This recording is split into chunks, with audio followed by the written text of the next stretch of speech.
অগ্রহায়ণ মাস চলছে, গ্রাম বাংলায় এখন শীত পড়তে শুরু করেছে।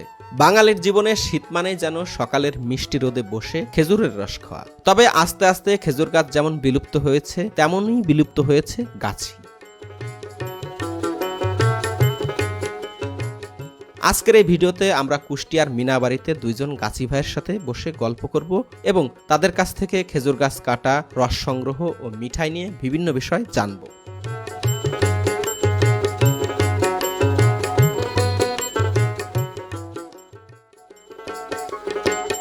আমরা প্রথমে ইসরায়েল ভাইয়ের সাথে গল্প করতে শুরু করলাম। উনি গাছ কাটার পাশাপাশি ভালো গান এবং ভালো বাঁশিও বাজান। পত্র লিখি রে বন্ধু, গ্রামের কষ্ট নাই জানা বন্ধু রে, তোমায় আমি হইলাম অচিনা। কিছু পাবেন না, আমরা পরিষ্কার, আমরা চুন দিইনি। সুন্দর না না, চুন দেবো কেন? খেজুরের রসে টেস্ট থাকবে। চুন দেয় যারা চালাকি খাটায়, 2 নম্বরই করে, ওই তারা চুন দেবে। আমরা 2 নম্বর করতে আসিনি এখানে, দেবো না। জনগণের সামনে রস পেট দেবো, জনগণের সামনে ভাড় পেটে দেবো। আছে ফ্যান্দি কাটার কাছে চোট, কাটার কাছে রস ফর্সা করবো। গাছ শুকিয়ে গাছ কাটবো, শুকনো গাছ কাটবো। একটা গাছ কাটার পরে আবার কদিন পরে হাত দেন? 6 দিন পরে, 5 দিন পরে, 6 দিন পরে নির্মিত পালা ঘুরি, পালা ঘুরে 100 টাকার কাটবো। হ্যাঁ, এখানে 2 দিন থাকবো, আবার এই 2 দিন রেস্ট নেবে, আর একজন মাঝে আর একজন ধরবো 2 দিন, আর ওই 2 দিন আবার রেস্ট নেবে, শেষের দিকে আর একজন 2 দিন ধরবো, আবার গোড়ায় আসবো। বুঝতে পারছি। অগ্রহায়ণ, পৌষ, মাঘ, ফাল্গুন 4 মাস হয়। রস কয় মাস? সে জায়গায় রস 4 মাস হবে, ফুলদমে 4 মাস হবে, কিন্তু ওই যখন ঘোলা হয়ে যাবে তখন আর আমরা করবো না। করবেন না? না, ওই টক রসটা বানান না, ঝোলা রস না, আমরা ঘোলা রস জ্বালাবো না। জ্বালাবেন না? না, ঘোলা করবো না, জ্বালাবো না। আমরা ফর্সা করবো, দানা করবো, যতদিন ফ্রেশ হবে। তারপর রস যখন সন্ধ্যা রস বিক্রি হবে না, তখন যদি মন বলে 2-10 জন ঝোল গুড় নেবে রুটি দিয়ে খাওয়ার জন্য, তাদের তৈরি করে দেওয়া যাবে। তখন যদি বলে যে আমার দানা দিতে হবে, তত আমার সাধ্য নেই।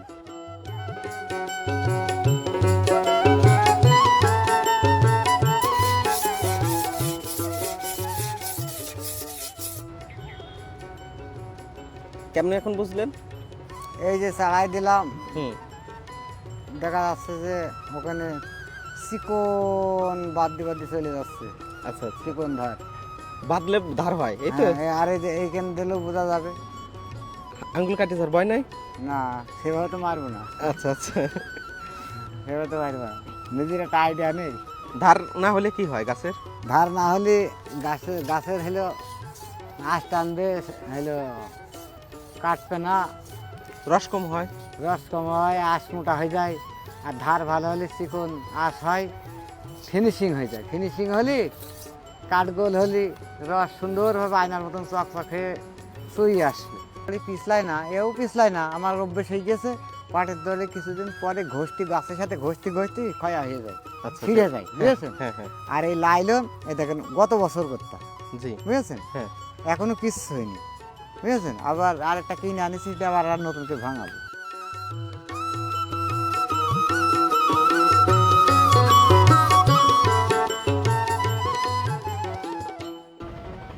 হেভি ধার শরীরতে,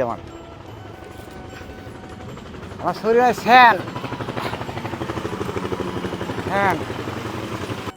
শুকিয়ে গাছ কাটতে হবে। আর আপনার শুকনো গাছ কাটলে রস মিষ্টি লাগবে। ধারে রস, জালে গুড়, বুঝেছেন? জি, রস তো পড়তে, মানে যত ফ্যানে ধার হবে গাছের কাঠ ফিনিশিং হবে। আর ফ্যান দিয়ে গাছ কাটলে গাছ সুস্থ থাকবে, রস মিষ্টি লাগবে। হাওয়াতে বাটাল দিয়ে গাছ কাটলি, আমরা বাটাল দিয়ে গাছ কাটিনি। দেখেন অবস্থা, হাঁটলি না করলি। আপনি কোন জায়গা থেকে আসছেন ভাই? আমি চুয়াডাঙ্গা জেলা, ডিঙ্গাদা বাজার, খেজুরা গ্রাম। নেট দিয়ে কি করবেন? নেট দিয়ে এই যে কোনো পাইক পাকালি জিনিস এইখানে প্রবেশ করে খাতে পারবে না, বুঝেছেন? হ্যাঁ হ্যাঁ, ওই ভাইরাসের জন্য না? হ্যাঁ।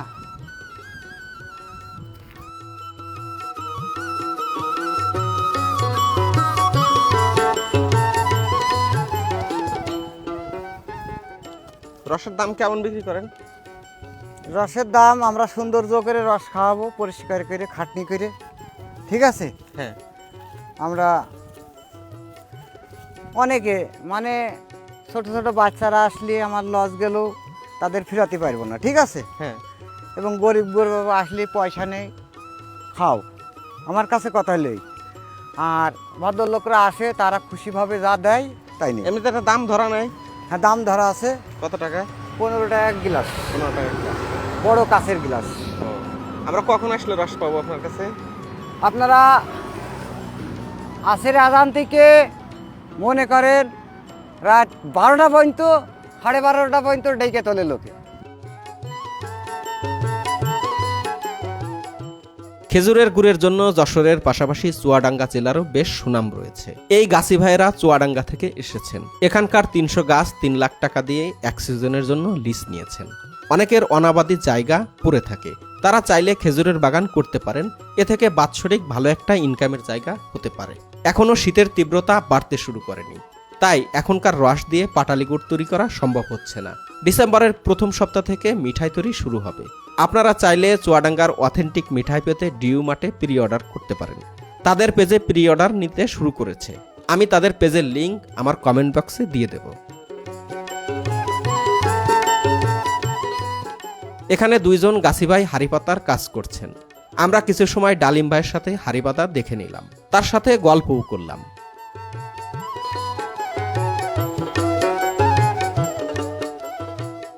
এই সময়ে কৃষকদের ধান কাটারও ব্যস্ততা চলছে। আশেপাশের প্রাণ প্রকৃতি দেখে আমরা রিজবিদের বাড়িতে গেলাম।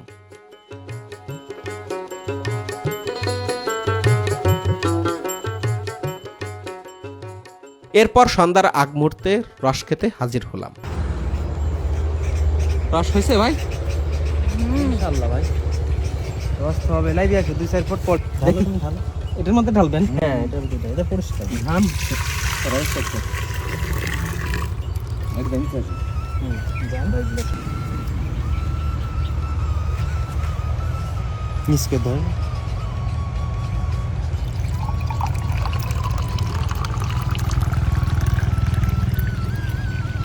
হয়েছে হয়েছে ভাই, হয়েছে। বিসমিল্লাহ।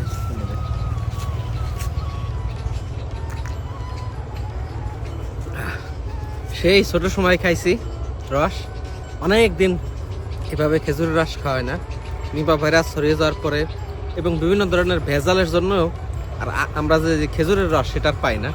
একদম আজকে ভাইদের সাথে আসলাম, গাছ থেকে রস পেরে খাওয়ালেন এবং ওইখানে যে নেট করে দিয়েছেন, যার জন্য যে ধরনের আর কি ক্ষতিকর পশু পাখি, তারপর বাদুড় এগুলো আসে না।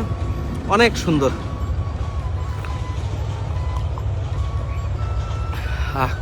সেই শৈশবের কথা মনে পড়ে গেল। আমরা এইভাবে যখন ছোট ছিলাম, এই একদম মাঘ মাসে একদম কড়া ঠান্ডার মধ্যে আমরা এই রস খেতাম, ভিতরে একটু মুড়ি দিতাম। আমাদের অঞ্চলে বলে উরুম, উরুম দিয়ে খাইতাম। খুব টেস্ট, তাই না? হ্যাঁ।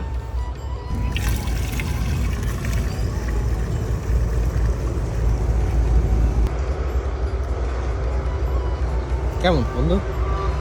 আসলে খুবই সুস্বাদু। খেজুরের রস আমরা যেভাবে খাই, আর এই যে প্রথম দিককার রসটা আসলে খুবই স্বাদ লাগছে। আর মানে অন্য সময় যে এটা লাগে একটু ঘোলা ঘোলা, ওইগুলার থেকে অনেক স্বাদ লাগছে। কিন্তু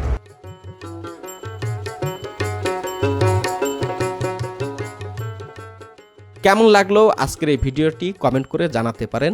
যারা কুষ্টিয়াতে আছেন তারা চাইলে মিনাবাড়ি বাইপাস রোডে এসে এমন নিরাপদ রসের মজা নিতে পারেন।